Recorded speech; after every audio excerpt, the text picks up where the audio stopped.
Chingboy, Lord, our Senator Chingboy, and Senator Mark, Lord, I believe that this is the time, Lord, that they will stand for us, right, Lord? I pray that you would give them wisdom, knowledge, and understanding. Yes. I pray Yes. discernment through the power of the Holy Spirit Yes.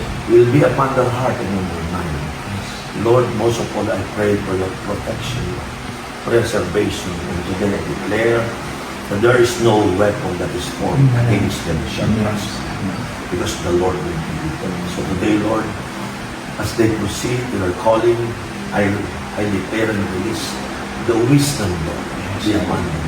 The discernment be upon them. And I pray that heart will be geared toward, Lord, for the love of nations. Today, they will become, Lord God, your greatest instrument here in the Philippines. So use them, Lord, empower them.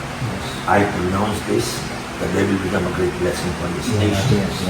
They will be blessed, and they will be a great blessing. Yes. I pray this in the mighty name of Jesus. Amen. Amen.